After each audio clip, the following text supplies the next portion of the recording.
Bom, gente, a segunda aula hoje a gente vai fazer a segunda parte da imunologia, tá?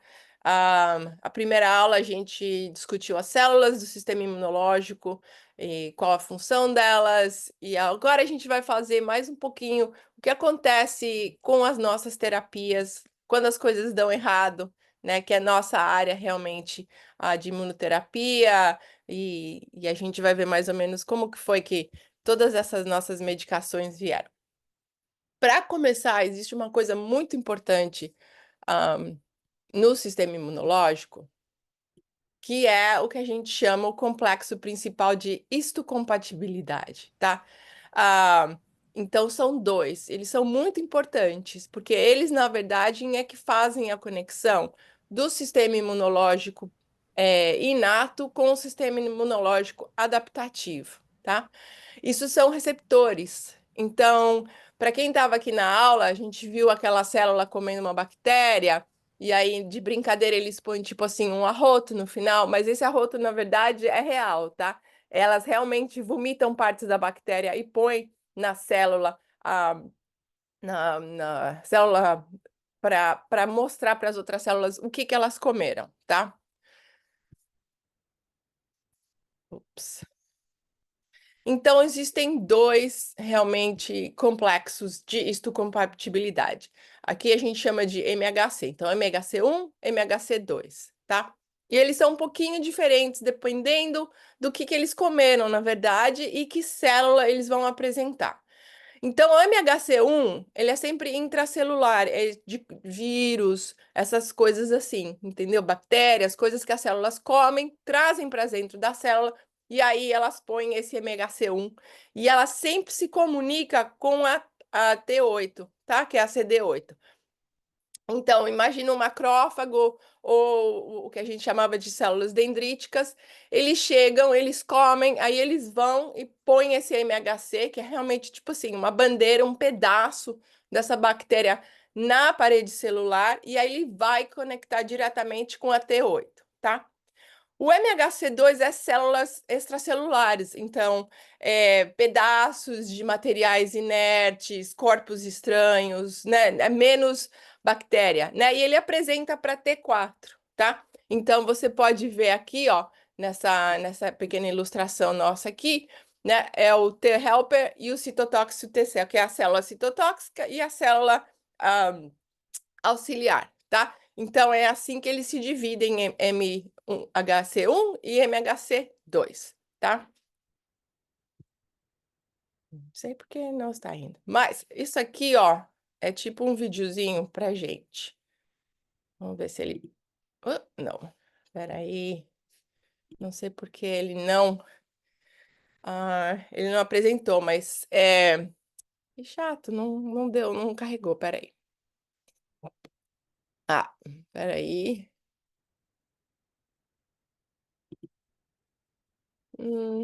Hoje estou com problemas técnicos nesse computador. Ah,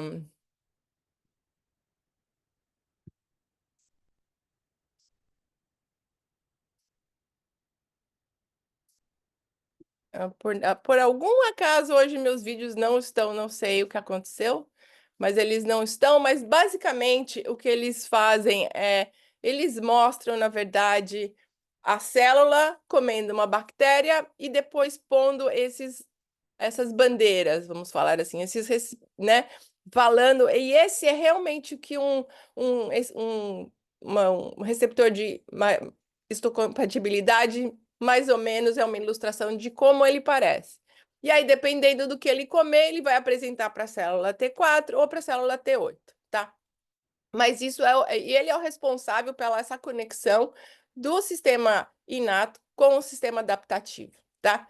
No caso, por exemplo, da orência, né, da abatacept, ela bloqueia essa comunicação desse MHC1 com a célula T, tá?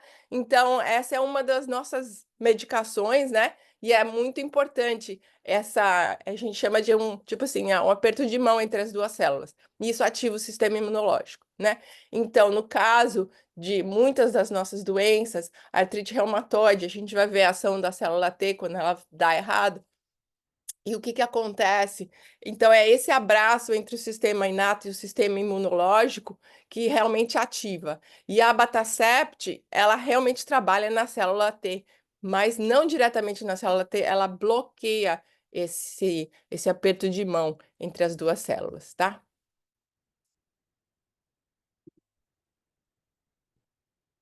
Bom, a autoimunidade, na verdade, é uma guerra interior, né? Isso aqui é só um quadrinho. Então, só para ilustrar. ah, Então, a célula está falando, anticorpos, eu tenho um novo objetivo para vocês, eu tenho um novo target para vocês. Aí eles perguntam assim, alguma pergunta assim, mas esse é o Greg do rim, né? Aí ele falou assim, não, é definitivamente uma bactéria. Aí eles falam assim: vamos lá, vamos todos matar o Greg. Tá? Então é realmente isso. É tipo, o seu sistema imunológico parou de reconhecer o que é sua célula. Eles acham que o seu rim, seu coração, sua pele é uma bactéria, né? Então, isso realmente afeta como é a função do sistema imunológico, tá? Então, mais ou menos isso é uma pequena ilustração de realmente quando as coisas estão erradas. E realmente é a célula B que faz isso, tá? A autoimunidade, ela vem de um desequilíbrio, tá? Entre as respostas efetoras, né? E as regulatórias. Lembra do T regulador? Então, T regulador, ele falha, né?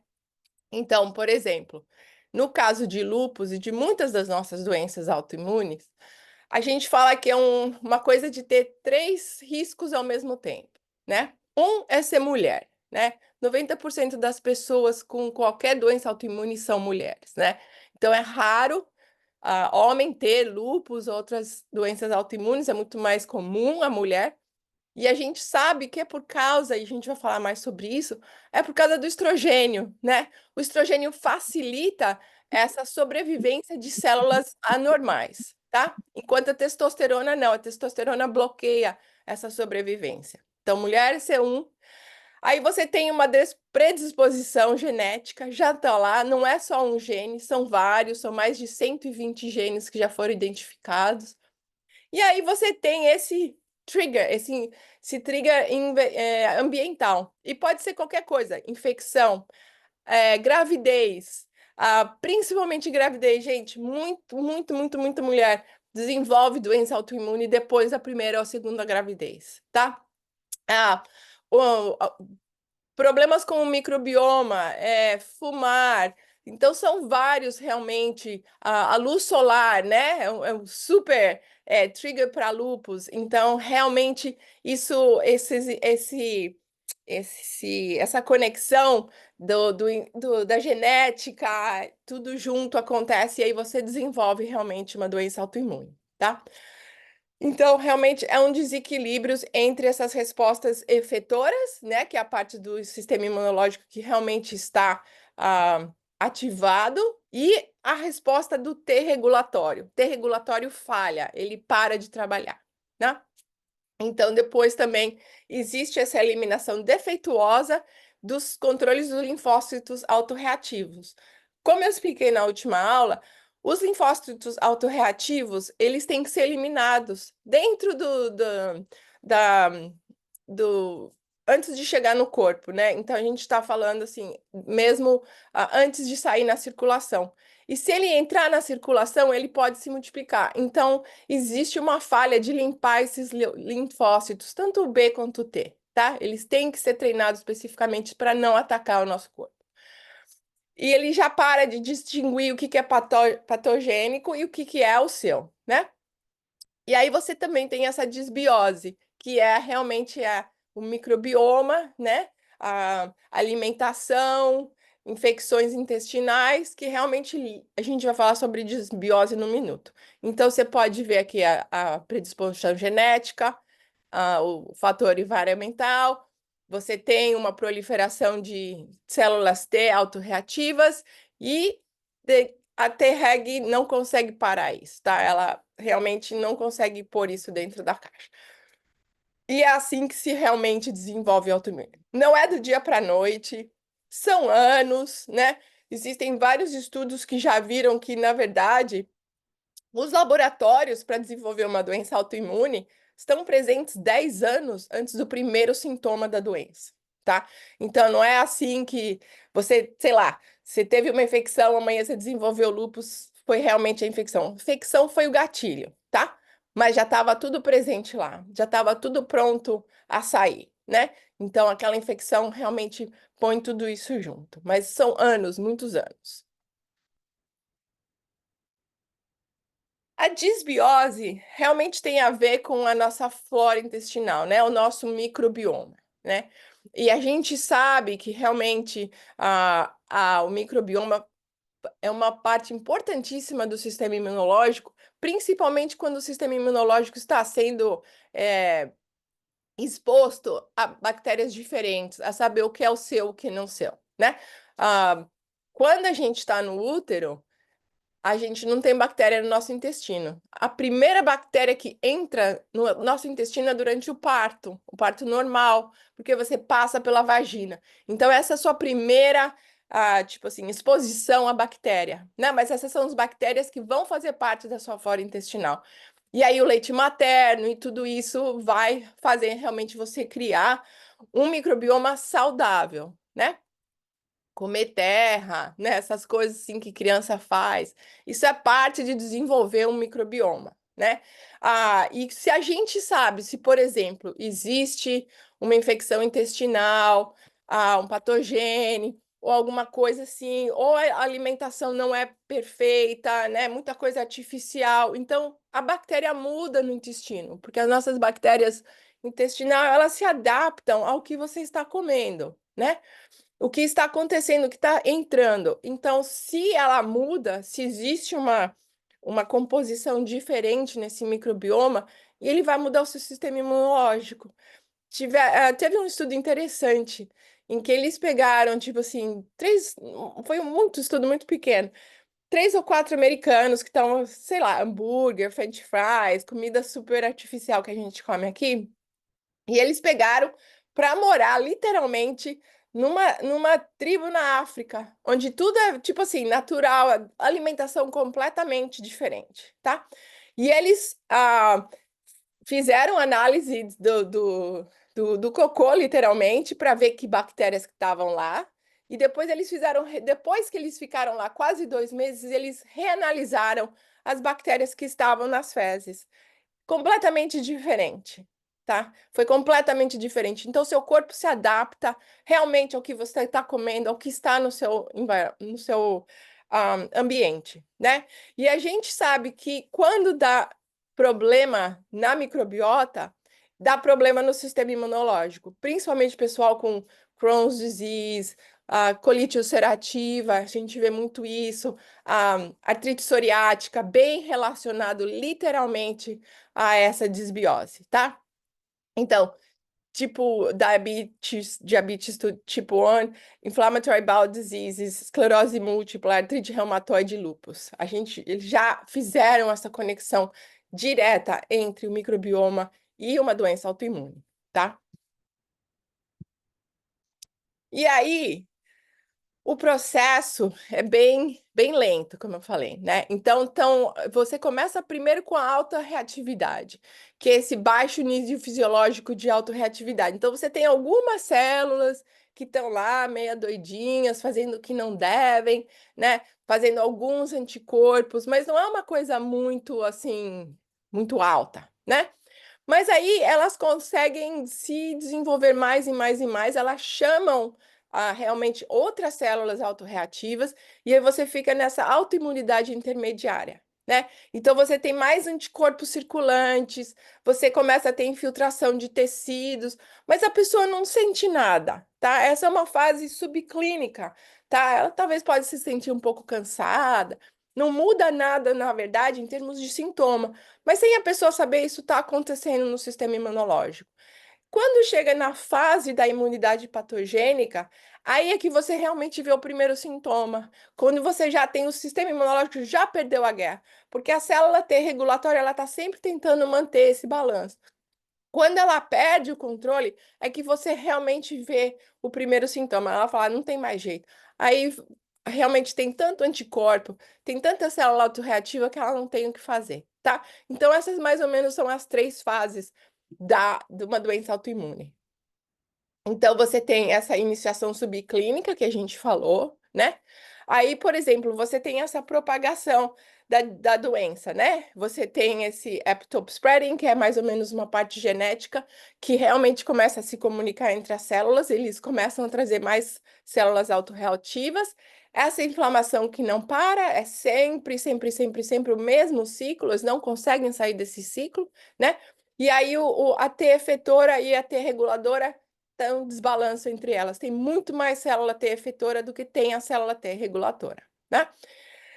E aí, às vezes, e eu já vi isso raramente, a pessoa tem um episódio de lúpus muito sério, muito significante, né? Aqui são raros. Eu vi, eu vou te contar, tenho 2 pacientes assim. Elas tiveram diagnóstico de lúpus, laboratórios de lúpus, super doentes. Você trata e depois nunca mais a volta, tá? Nunca mais tem um flare.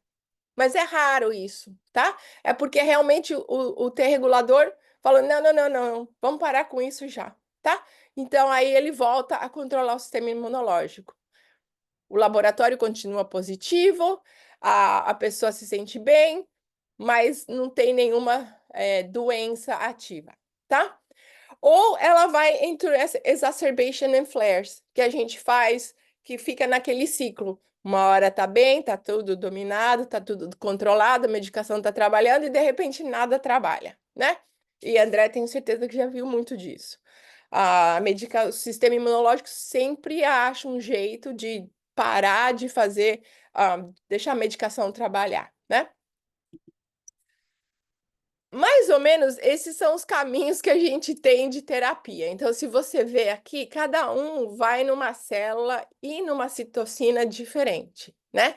Então, por exemplo, a anakinra, a interleucina 1, a canakinumab e o rilonacept. Não sei quais as medicações que realmente estão aí, e o L6 é o tocilizumab, né? Aí você tem o TNF, né? E o TNF são essas. Então, todas essas medicações agem diretamente no macrófago, tá? Então, naquela monócito, macrófago, célula dendrítica, eles bloqueiam, eles não destroem a célula, eles bloqueiam a comunicação de citoquinas. Então, a gente fala assim que é mais ou menos varrer a casa, tá? Você tira o pó, você bloqueia as citoquinas, né? Quando a gente está falando de célula T, e aqui tem algumas medicações que ainda nem foram aprovadas, tá? Que estão só em testes. Então, tem aqui, ó, o abatacept, o belanacept, que eu falei, que é aquele aperto de mão, né? Do MHC1 ou C2. Então, ele bloqueia diretamente essa comunicação, né? Quando a gente fala mais de psoríase, artrite psoríase e Crohn's disease, a gente está falando de uma célula especial que é a TH17, tá? É a T helper 17. E ela realmente, ela trabalha mais com essas outras doenças, e a gente vai falar mais espondilite anquilosante, todas essas são relacionadas com a TH17. Quando a gente está falando, tipo assim, de leucócito, mais ou menos aquela natural killer que eu falei para você, são outras medicações, mas nenhuma dessas ainda, eu acho que só a vedolizumab é que está realmente aprovada, mas ela está aprovada para Crohn's, tá? Quando a gente está falando de célula B, a gente está falando realmente do rituximab, né? Que realmente aí ele não é aquela varredora. Ele é aquele lá que vai e mata, né? Ele destrói a célula T que tem esse receptor na célula de CD20. Todas as células B que estão naquela fase, que estão mostrando CD20, são destruídas. Mas como a gente viu anteriormente, ele não entra no tecido. Então, as células B que estão ou no bone marrow ou nos tecidos não são destruídas, tá? E aqui, ó, a belimumab, tá? Ela, na verdade, ela trabalha como uma vassoura. Ela bloqueia tanto esse BAFF quanto esse APRIL, tá? De ativar a célula B. Então, é por isso que ela demora tanto para trabalhar, né? Que você não dá uma dose de belimumab hoje e amanhã a pessoa está se sentindo bem. Não é assim. Demora meses, até, pelo menos 6 meses, para o efeito completo dela. Porque ela tem que limpar muito essas citocinas até que não tenha mais comunicação com essa célula B. Aqui é só para vocês reverem os nossos linfócitos, né? A T-cell CD8, a T-cell reguladora, a T-cell T4 e a célula B. Vamos especificamente agora falar das células T, tá? Quando a gente estuda doenças autoimunes e a gente realmente vai e olha dentro da célula, o que a gente vê é que, principalmente na artrite reumatoide, a gente vai ver infiltração de célula T no sinôvio, né? O sinôvio é aquela membrana que recobre as nossas articulações, é super fina, é como um fio de cabelo. E se você já apertou, tipo assim, uma articulação de uma pessoa com artrite reumatoide, ela é fofinha, ela não é dura, né? É porque aquele sinôvio, ele tá parecendo, tipo assim, papel bolha, sabe como é que é aquelas coisas assim? Ele fica super grosso. E é a infiltração de célula T e macrófago nesse sinóvio, tá? O que a gente vai ver é que essa inibição da ativação de células T e essa coestimulação, né, aquele aperto de mão, ela faz, quando a gente faz isso, que eles fazem muito teste em rato de laboratório, né? Então, eles pegam essas células T que já estão autorreativas, injetam no ratinho e ele desenvolve artrite reumatoide, tá? E as maiorias das células T nas articulações são a CD4, tá? E então elas são realmente, como se fala, o papel fundamental delas é ativar as células B, tá? Quando a gente fala de TH17, como eu falei, ela é mais, apesar dela ser mais relacionada a outras doenças, você vai ver ela na artrite reumatoide. E o que que ela vai fazer? Ela vai ativar o osteoclasto. E quando a gente falar de artrite reumatoide, você vai ver que quando a gente está falando de erosão óssea, osteopenia periarticular, é por causa dessa ativação do osteoclasto. Então, quando você tem uma célula T que é doida, ela vai ativar quase todas as outras células, inclusive células que não têm nada a ver com o sistema imunológico, que é o osteoclasto, tá? Então, tudo no nosso corpo é extremamente relacionado. Então, você vai ser produção de colágeno com o pessoal, né, essa fibrose, de quando o pessoal tem escleroderma. Então, você vai ver mudanças em todos esses. Se a gente só falando de circulação, de articulação, você vai ver que uma célula T pode fazer muito estrago, tá? Na época da AIDS, foi um tempo interessante para a reumatologia, né? É uma coisa horrível de se falar, mas foi quando a gente teve um pouco mais de entendimento realmente do que a célula T fazia, tá?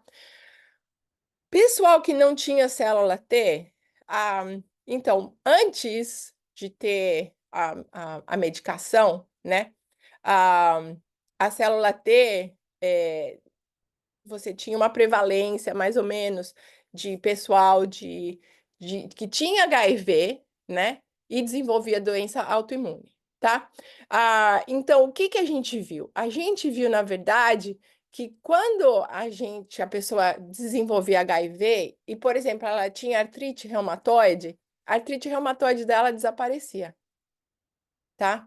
Ela não tinha ali o HIV, tipo, estão falando de AIDS, tá? De realmente quando o pessoal de HIV desenvolvia AIDS, as doenças autoimunes desapareciam. Não tinha célula T, né? Então você imagina que ninguém entendia direito qual que era essa relação, né?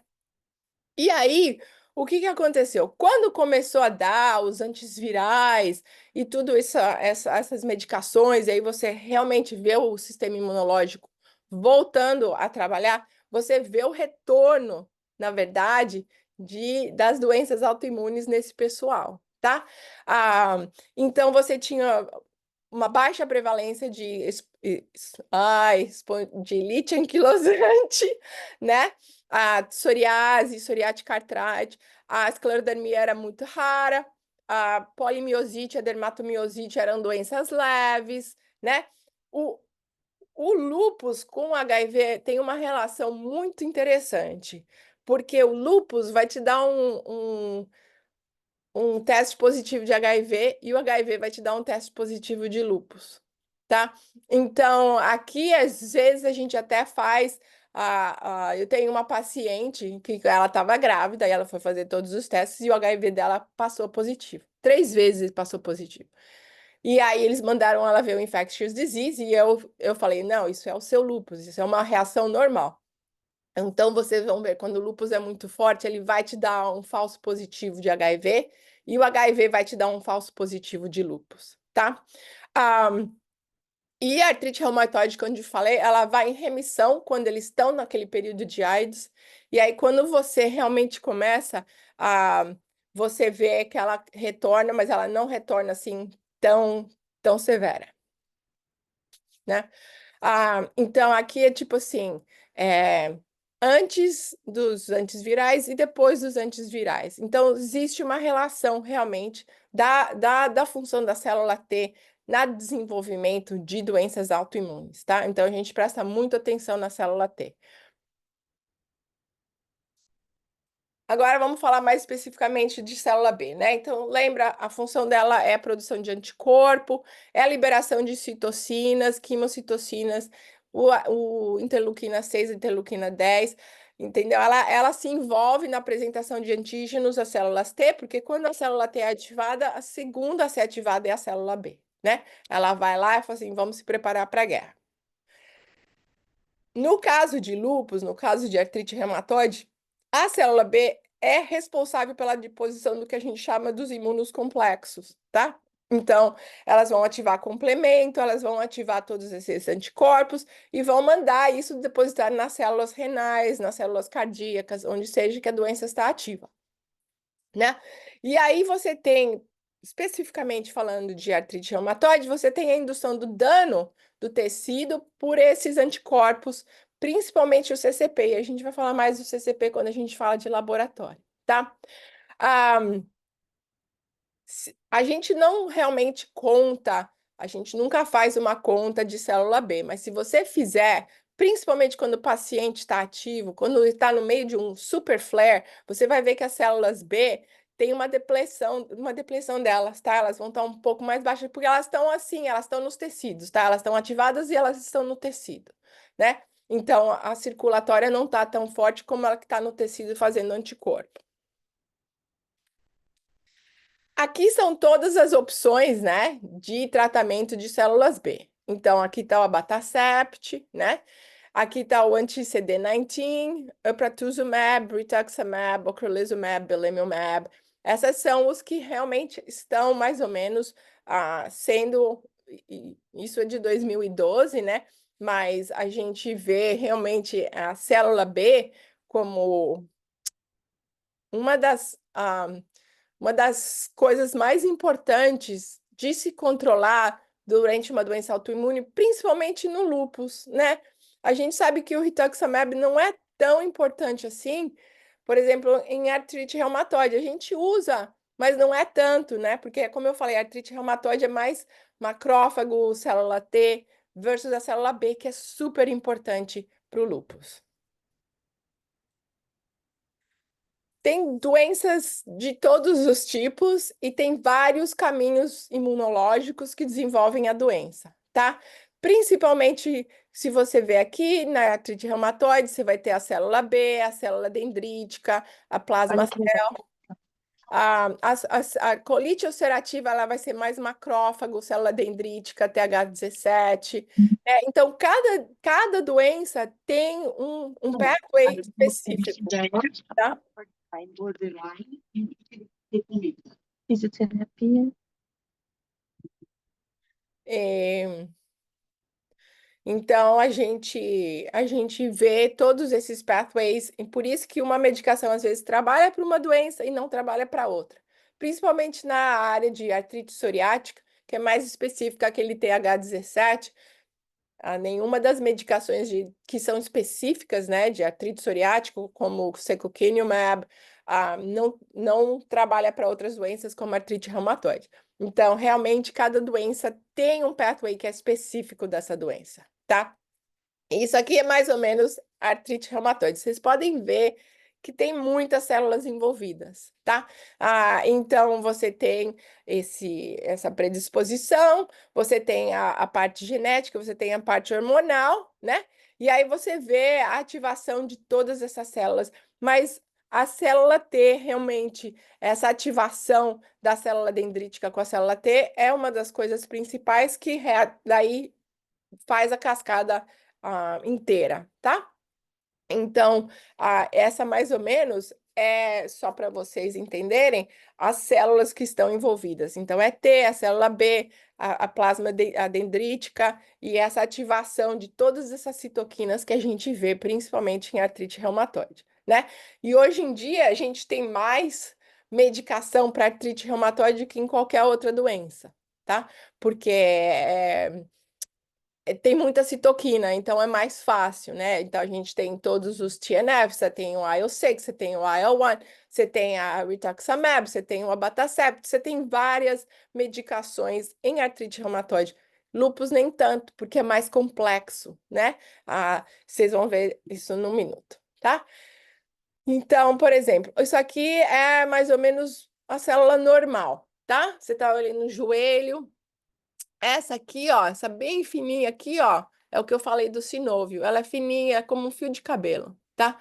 Aí, o que que acontece? Tá aqui assim ela amplificada, né? E aqui ela começa a ficar inflamada. Você tá vendo? Ela começa a se formar tipo um monte de bolinha nela, né? E a pessoa começa a ter um pouquinho de dor, mas você ainda não vê isso realmente. Você não pega isso num exame, você não pega isso num raio-x. Ultrassom pega, tá? Eles vão ver que o sinôvio tem uma atividade no sinôvio. Quando a pessoa já tem artrite reumatoide por muito tempo, aí você vai ver realmente que o sinôvio está super grosso, você tem infiltração das células plasmas, você tem filtração de neutrófilos, e a gente tem essa formação de panos, que é uma área de inflamação crônica, tá? E às vezes a gente tem que mandar a pessoa fazer injeção de esteroides no ponto do pânus para realmente dissolver isso. Então, mais ou menos esse é o processo da artrite reumatoide. A formação de anticorpos, quando a gente fala de laboratório, você não tem muita formação de anticorpos em artrite reumatoide como a gente tem em lúpus, né? Você tem esse CCP, é um dos poucos que são reconhecidos, que é o anti-CCP. Então, esse realmente é produzido pela célula B, né? E eles são detectados pelo menos 10 anos antes da pessoa desenvolver a doença. É o mesmo caso de lúpus, super específico para artrite reumatoide, né? E se a gente vê que o nível é muito alto, a gente sabe que a doença é mais agressiva. Então, esse é um dos poucos anticorpos que é feito na patogênese da artrite reumatoide, tá? E a gente vai falar um pouco depois sobre os anticorpos de lúpus, que são muito mais, onde a célula B é muito mais ativa do que em artrite reumatoide, que é mais célula T e macrófago a relação, né? Falar um pouquinho de citoquinas. Tem muita gente, e como eu falei, elas são muito confusas, porque às vezes elas são usadas como pró-inflamatória e às vezes elas são usadas como não inflamatórias, tá? Então, quando você bloqueia uma citoquina, você bloqueia todas as funções daquela citoquina, não só a inflamatória, como a pró-inflamatória. E aí você vai ver o efeito secundário, né? Então, você tem a APC, né? A célula T vai fazer a interleuquina 2, o interferon, o TNF-alfa, 17, o rank ligand. As células B também fazem um monte de citoquina para ativar esse macrófago, né? E aí você tem a formação de vários complexos autoimunes. Então, essa relação de citoquina, né? Que tipo assim, é passar o rodo, é passar o pó, é tudo fora da célula. Tá? Então, a maioria das medicações, elas não afetam a célula, a vida da célula, exceto for a rituximab.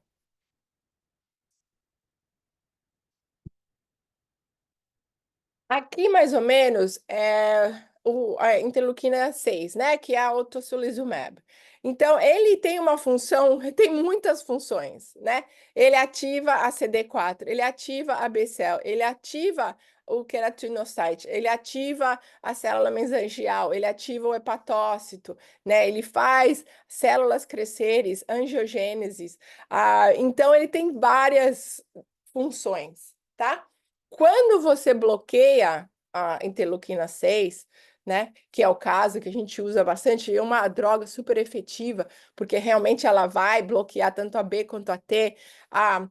Você começa a ver alguns outros efeitos colaterais que não são tão bons, como, por exemplo, a neutropenia, né? Porque ele faz esse crescimento celular, ele ajuda a não bloquear os neutrófilos. Você vai ver, às vezes, que as pessoas, o rim, né? Principalmente desculpa, não, o fígado, esquece o rim. O fígado, às vezes, você vê a elevação de células, de enzimas hepáticas, quando você usa a interleuquina 6, tá? E isso é tudo relacionado por causa que ele tem um efeito direto nos hepatócitos, tá? Então, é muito complexo quando você bloqueia uma coisa, você não só está bloqueando os efeitos errados, você também estão bloqueando os efeitos certos. Então, a gente sempre tem que ficar de olho nos efeitos secundários. Em termos de Jack, eu acho que vocês não usam ainda, porque vocês estão mais na área de hospital. Mas a gente usa muito isso na área ambulatorial, como uma medicação que a gente usa muito para artrite reumatoide, tá? E esse pathway do Jack é complicado. Existe um Jack que está sendo estudado agora especificamente para lúpus, já passou para a fase 3, vai funcionar, parece, vai ser aprovado nos próximos 2 anos, mais ou menos, tá? E está quase aprovado aqui, tá? Então, a gente está seguindo, que na verdade é o upadacitinib, que a gente chama aqui. Mas por que ele trabalha para várias doenças? Ó, aqui ele é aprovado para artrite reumatoide, artrite psoriática, Crohn's disease, artrite a colite ulcerativa. A gente pode usar em sarcoide, a gente pode usar em Sjögren's, a gente pode usar em lúpus. Porque, na verdade, quando você bloqueia, porque o JAK, ele, na verdade, é uma série de receptores que vive na parede celular, tá? Quando você bloqueia a comunicação com a célula. E porque existem vários tipos de JAK, várias combinações, quando você bloqueia um, você bloqueia vários, né? Então, você pode ver que, por exemplo, ó, JAK1 e JAK3, eles recebem todas essas citoquinas. O JAK2 e o JAK1 recebem essas citoquinas. Então, na verdade, a gente tem 3 medicações desse JAK pathway. A quarta está vindo, mas eles bloqueiam mais ou menos tudo, né? E eles vão bloquear. Por que trabalha para lúpus? Porque eles bloqueiam o interferon, que é uma das citoquinas super importante para lúpus, né? Então a gente vê esse efeito do JAK também em pessoal de lúpus. E a coisa boa disso é que é uma pastilha por dia, né? Não sei a dose de lúpus, não sei a dose que está sendo testada em lúpus. Mas a artrite reumatoide trabalha muito bem. Todas as 3 medicações que estão aprovadas aqui nos Estados Unidos, e elas bloqueiam quase todas as citoquinas. Agora, se você bloquear todas as citoquinas, o efeito colateral é muito amplo, certo? Então, o risco de infecção é mais alto, o risco de câncer é mais alto. Então, é aquele balanço, é difícil. Você tem que estar sempre vendo paciente, fazendo exame de sangue, né? Não pode se usar em pessoas que teve uma história de câncer já, porque a gente sabe que vai bloquear coisas importantes do sistema imunológico na área de câncer, tá?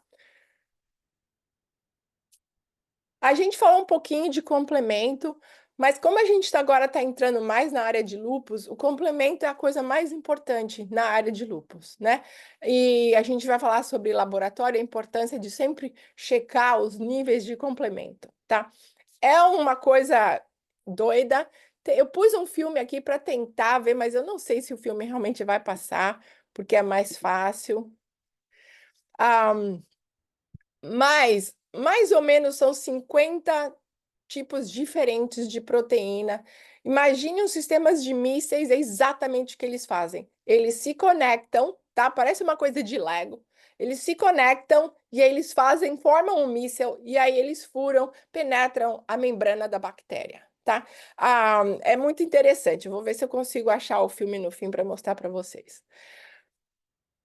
Dependendo do que está acontecendo, porque são vários complementos, são vários pathways, eles vão ter uma doença diferente, tá? Por exemplo, SLI, ele afeta o pathway clássico. A vasculite, a encavasculite, ela vai afetar a alternative pathway. A síndrome de SAF, ela também ativa o alternative pathway.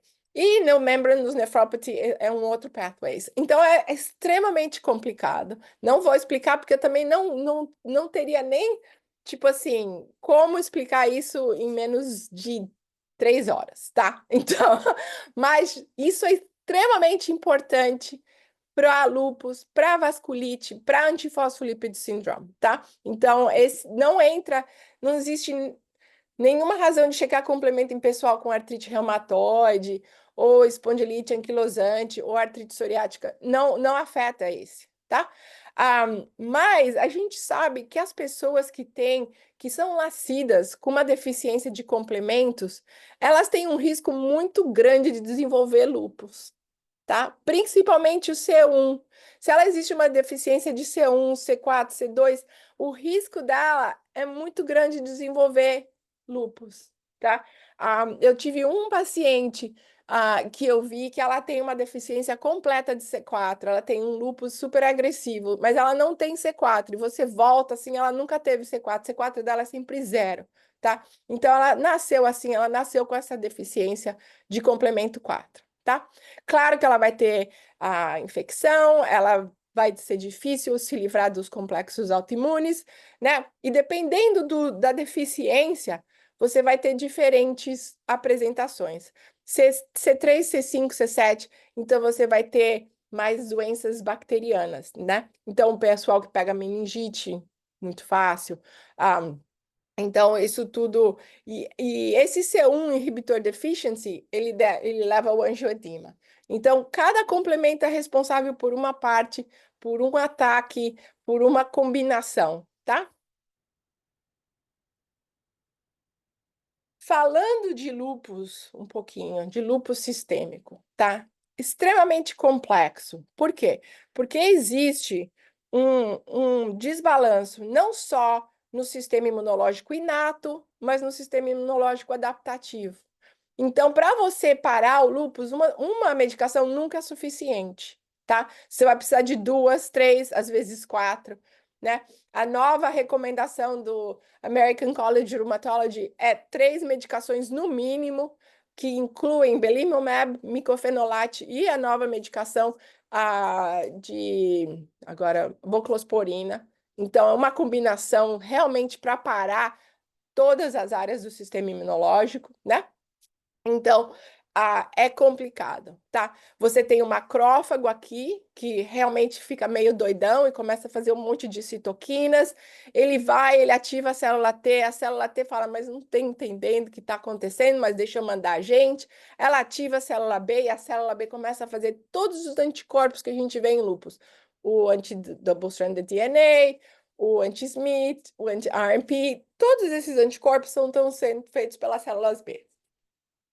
Comercialmente, é só esses que a gente checa, mas a gente sabe que na área de pesquisa existem muito mais anticorpos por aí, mas a gente não entende o significado deles, então a gente não usa na clínica, tá? Mas esse vira um ciclo. Uma coisa que acontece que é interessante no lúpus é que o macrófago, não só ele está super ativado, ele para de fazer o trabalho dele. Um dos trabalhos mais importantes do macrófago é digerir células que morreram, tá? Tirar o lixo, na verdade, celular. Ele é o tipo assim, o lixeiro do nosso sistema, do nosso corpo. Uma célula morre, o macrófago vai, come, digere e limpa, tá?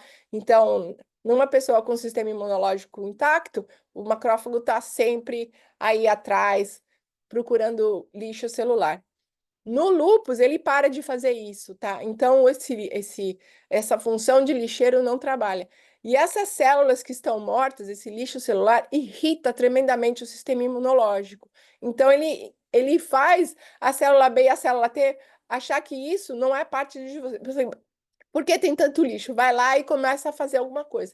E o macrófago só fica olhando, ele não faz nada. E isso também irrita o sistema adaptativo, tá? Então é super complicado. E aí você vê aqui que a célula dendrítica começa a fazer uma coisa que é tipo assim, uma assinatura do lúpus, que é o interferon, tá? E o interferon é muito importante, principalmente com a nova medicação que é o anifrolumab, tá? O interferon foi descoberto em 1957 e eles sabiam que é uma substância que protege contra a infecção virais. São 3 tipos de interferon, né? Alfa-1, o beta-1 e o gama-2, tá? Isso depende da célula que está sendo afetada. Então, ele normalmente o tipo 1 é produzido por macrófagos e linfócitos contra células tumorais e células infectadas por vírus e procarióticas, né? Então, a gente está falando de amebas, essas coisas assim. Beta tipo 1 são as células epiteliais e fibroblastos. Então, elas são mais tipo assim, vírus também, tá? E o gama-2, ele é produzido pela célula T, tá? Então, são esses linfócitos sensibilizados pelos macrófagos. Então, para a gente, na área de reumatologia, o que realmente interessa é esse alfa-T tipo 1. É o mais importante. Esse é o que o anifrolumab vai bloquear, tá? E por que que é isso? Será que o meu virinho não vai... Tão triste, meus videozinhos não passaram. Mas é mais ou menos essa ativação, né?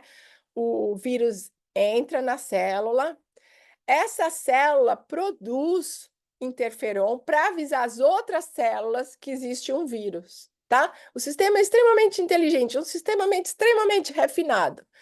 E aí, essas células, em resposta a esse interferon que foi liberado por essa célula que está morrendo, que foi infectada pelo vírus, fazem várias tipo assim, manipulações dentro do DNA para não serem infectadas, tá? É um processo super inteligente. Eu vou ver se depois eu mando o link do vídeo para vocês. É super curtinho, é só 1 minuto e meio.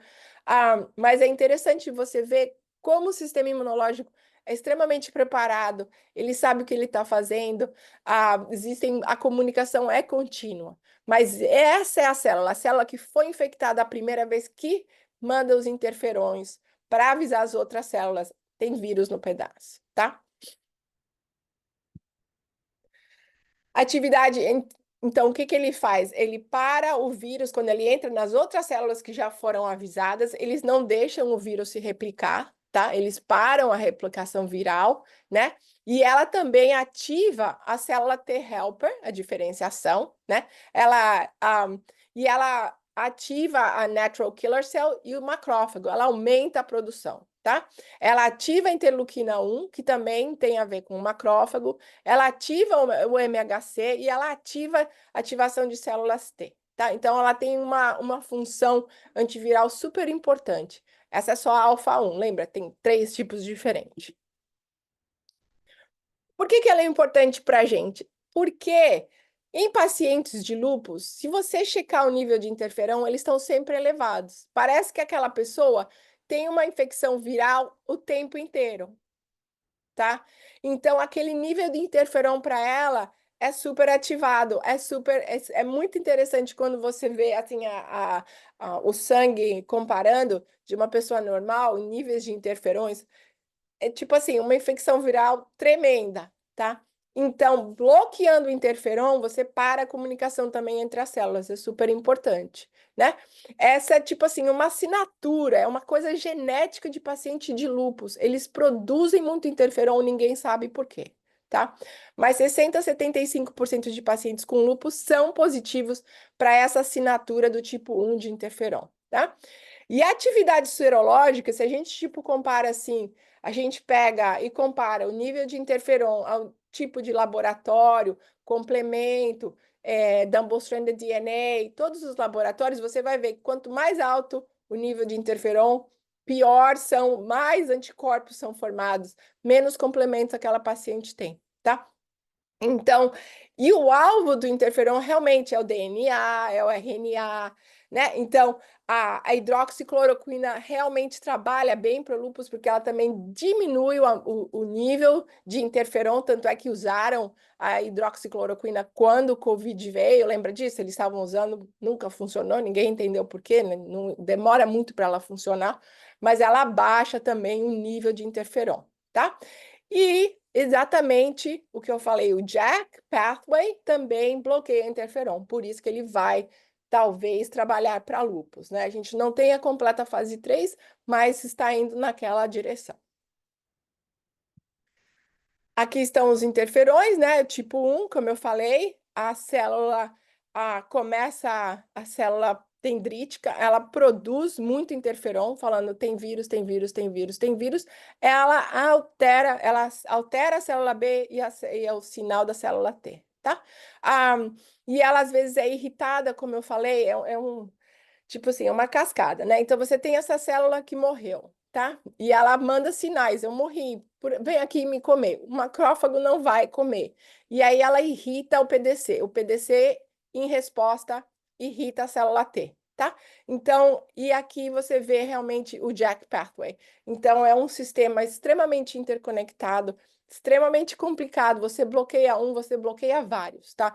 Quando a gente fala anti-TNF, não está bloqueando só TNF, você está bloqueando um monte outro de citoquinas que vem depois do TNF, tá? Quando a gente fala bloqueio interferon, você bloqueia várias outras coisas, né? Então não é só uma resposta simples que está bloqueando só um pedaço do sistema imunológico. Gente, muita informação. Eu sei que a cabeça de vocês devem estar assim, mas agora a gente para por aqui. Outro comic aqui só para terminar a aula, né? Don't ever press the red button, that's an attack self button. Nunca pressa o botão vermelho, isso aí é para self-destruir, né? Aí a célula B fica falando, posso apertar, posso apertar, posso apertar. Existe esse treinamento super importante. Esse treinamento das células B, da célula T, que acontece no bone marrow, na medula óssea, é super importante, porque pessoas que não têm lúpus, as suas células B e as suas células T estão super bem treinadas. Pessoas que desenvolvem alguma doença autoimune, elas não foram tão bem treinadas, elas saíram na circulação. Vamos acabar